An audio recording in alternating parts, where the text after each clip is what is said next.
అస్సలాము అలైకుం వరహ్మతుల్లాహి వబరకాతుహు. సోదరులారా, సోదరీమణులారా, అల్లా తబారకు తాలా ఖురాన్ మజీద్ సూరా కసస్లో ఈ విషయాన్ని ప్రస్తావించాడు. ఇన్నక లా తహదీ మన్ అహ్బబ్త వలాకిన్నల్లాహ యహదీ మన్ యషా. దీని సారాంశం, దీని మఫ్హూమ్ ఏమిటంటే, నేను ఎవరికి సన్మార్గం ప్రసాదించాలి అనుకుంటానో వారికి సన్మార్గాన్ని ప్రసాదిస్తాను.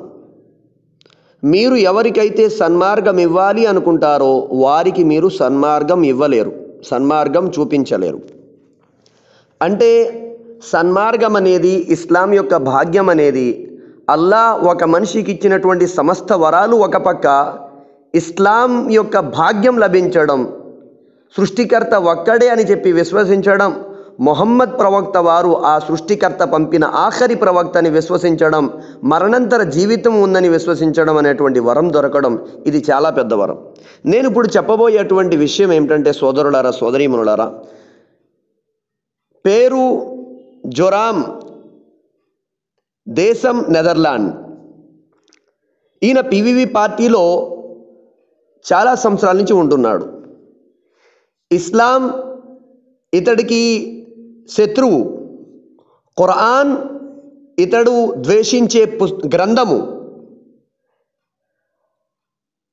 ఇతడు ఎల్లప్పుడూ కూడా ప్రపంచంలో ఏ చెడు పని ఎవరు చేసినా ఇస్లాం మీద వేయడం ఇతడి యొక్క పనిగా పెట్టుకున్నాడు.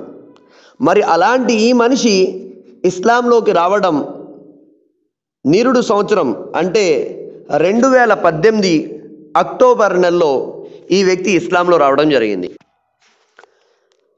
అసలు ఇతను ఇస్లాంని ద్వేషించే వ్యక్తి, ఖురాన్ని ద్వేషించే వ్యక్తి, ఏ చెడు పని ఎవరు చేసినా ఇస్లాం మీద అంటగట్టే వ్యక్తి ఒక్కసారిగా ఇస్లాం వైపు ఎలా మారాడు ఏమిటి అని మనం వివరాల్లోకి వెళ్తే, ఒక న్యూస్ ఛానల్లో తెలిసినటువంటి విషయం ఏమిటంటే, ఇతడు ఇస్లాంకి విరుద్ధముగా ఒక పుస్తకం రాస్తున్నాడు. ఇస్లాంని నాశనం చేయడం కోసం, ఇస్లాం పేరు కూడా భూమి మీద ఉండకూడదు, పూర్తిగా ఇస్లాం నామరూపాలు లేకుండా నాశనం అయిపోవాలనేటువంటిది ఈయన లక్ష్యం.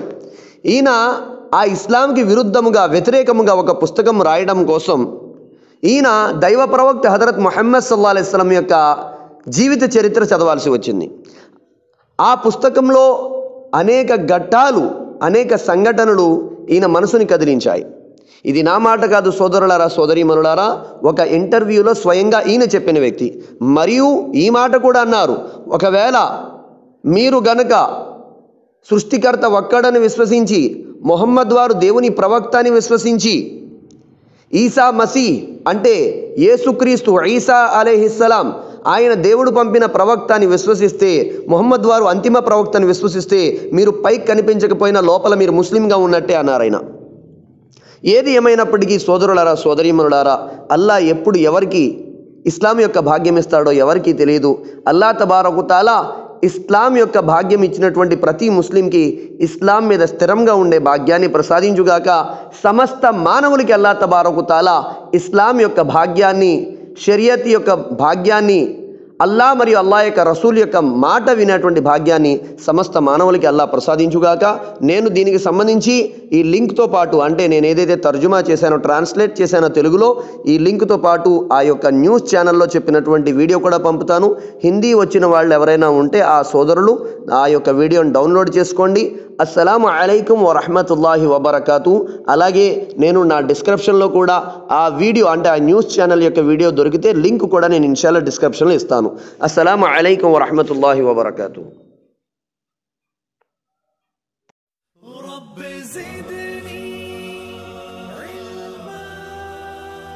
ఇస్లాం సమాచారం కొరకు మా తెలుగు ఇస్లాం సన్మార్గం యూట్యూబ్ ఛానల్ని సబ్స్క్రైబ్ చేసుకోండి.